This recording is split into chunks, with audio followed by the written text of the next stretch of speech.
बांग्लादेश में अंतरिम सरकार के गठन के बाद नोबेल पुरस्कार विजेता मोहम्मद यूनुस ने शपथ ग्रहण कर लिया है। मगर क्या पश्चिम बंगाल में हिंसा और खून खराबे का दौर थम जाएगा? क्या बांग्लादेश में शांति आ जाएगी? ये सभी ऐसे सवाल हैं जिसका कुछ दिनों के लिए इंतजार करना होगा। ढाका, नोबेल पुरस्कार से सम्मानित अर्थशास्त्री मोहम्मद यूनुस ने बांग्लादेश की अंतरिम सरकार के प्रमुख के रूप में शपथ ली। यूनुस को राष्ट्रपति मोहम्मद शहाबुद्दीन ने राष्ट्रपति भवन बंग भवन में आयोजित एक समारोह में पद की शपथ दिलाई। वर्ष 2006 में नोबेल पुरस्कार पाने वाले यूनुस को मंगलवार को राष्ट्रपति मोहम्मद शहाबुद्दीन द्वारा संसद भंग किए जाने के बाद अंतरिम सरकार का प्रमुख नियुक्त किया गया था। आरक्षण प्रणाली के खिलाफ व्यापक प्रदर्शनों के बीच शेख हसीना सोमवार को प्रधानमंत्री पद से इस्तीफा देकर देश छोड़कर चली गई थी।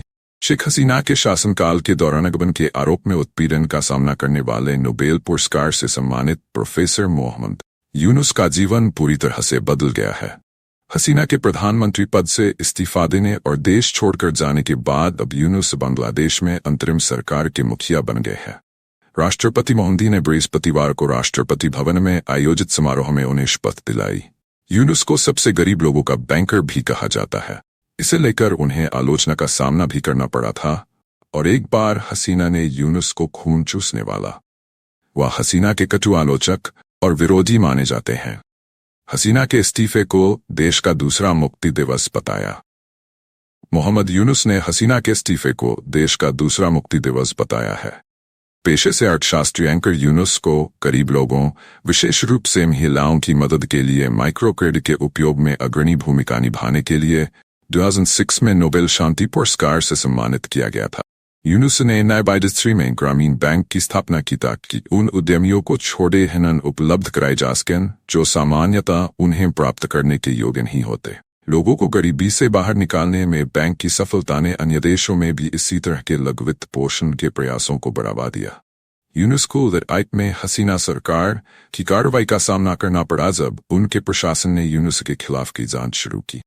यूनुस ने पहले घोषणा की थी कि वह 2007 में एक राजनीतिक पार्टी बनाएंगे, हालांकि उन्होंने अपनी योजना पर अमल नहीं किया।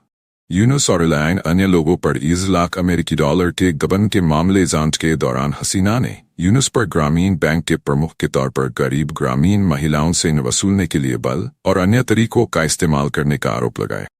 यूनुस ने आरोपों से इनकार किया था। हसीना की सरकार ने धारा में बैंक की गतिविधियों की समीक्षा शुरू की और यूनुस को सरकारी सेवानिवृत्ति नियमों का उल्लंघन करने आरोप में प्रबंध निदेशक के पद से हटा दिया।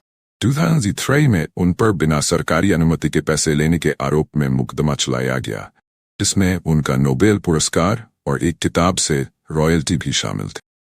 इस साल की शुरुआत में बांग्लादेश में एक विशेष न्यायाधीश की अदालत ने यूनुस और 13 अन्य लोगों पर 20 लाख अमेरिकी डॉलर के गबन के मामले में आरोप तय किए थे।